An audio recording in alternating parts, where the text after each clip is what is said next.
outside. The business doesn't look good outside, but it feels good inside.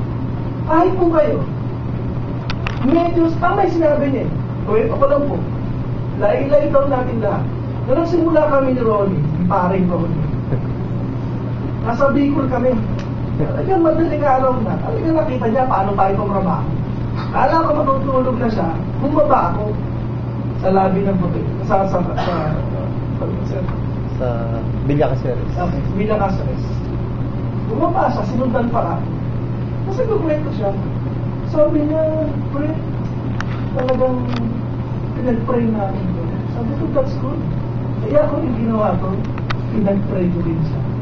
At nung tinanong ko to kay Lisa, Clarissa Calingasa, nung marami akong di maintindihan dahil engineer po ako eh.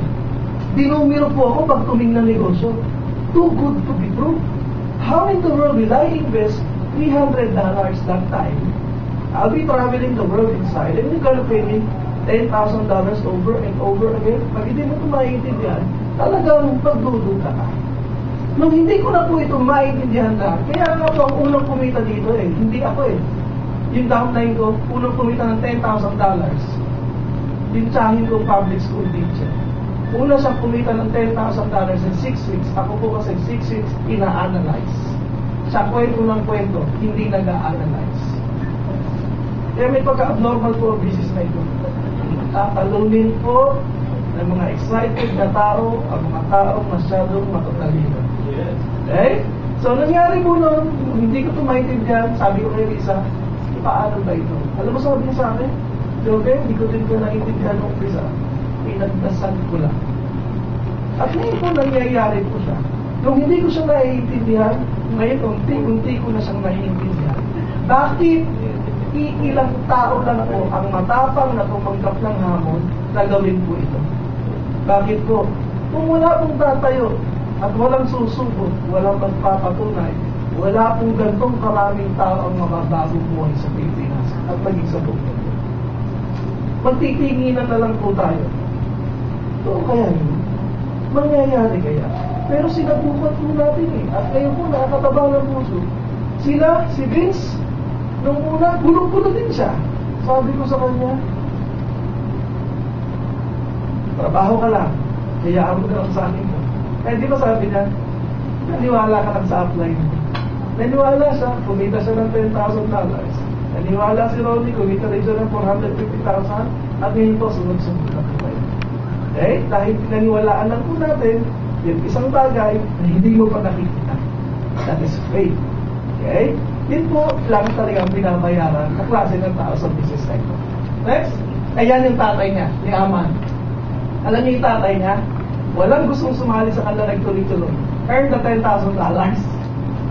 98 times. Wow. Pag hindi pa tayo yumaman dito, ewan ko na. 98 times. Yung isa na nga lang, mabaliw-baliw pa. 98 pa. Okay, next. Yan, next. Yan, ito, mga taga-Mongolia, mga taga-Kazakhstan, na in-expose ko po yung sarili ko, reason, sa mga taong may nangyayari sa buhay nila. Kasi kung puro ilalagay ko po ang sarili ko sa mga taong, anong nangyayari sa buhay nila? Puro negative sinasabi, anong nangyayari po sa akin? Diba? Hanggang ngayon po, nag-iisip pa rin ako, kung noong May 2010, sinubukan mo kayang gawin ng TBI, ano kayang klase ng buhay meron na ngayon? Pero kung hindi ko po sinubukan, wala. Kung nakinig lang po ako sa sinasabi ng mga tao, it's a big scam in the world. Ano po kayang buhay? Anong meron ka? At ano kayang klase ng buhay meron? Yung mga taong naniwala sa akin. Okay? Next. Kaya naman po, kung pinuntahan ko na yung aking pong... Meron po tayo na. Sige.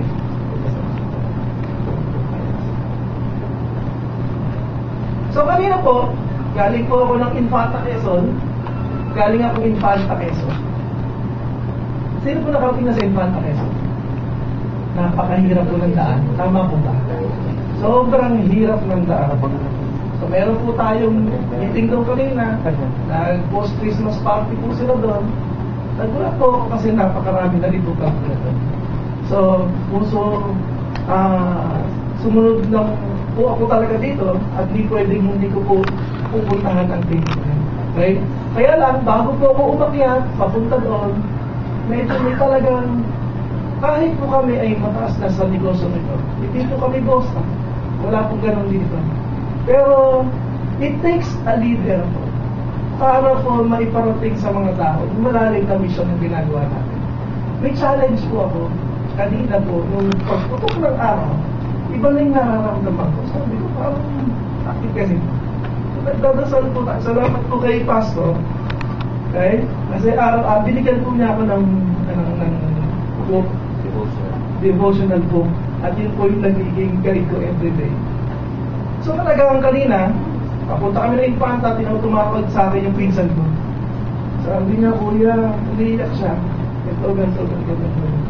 Bakit po? Natatandaan yung tsahin ko na public school teacher. Sinugod po siya sa ospital kanina. May sakit po kasi siya higa. Hindi na niya kinayanan, nawalan siya ng maklay. Hindi na po siya sa ospital. Sabi po ng doktor, critical yung kalagayan niya. At nag-50-50 po siya. At comatose po siya.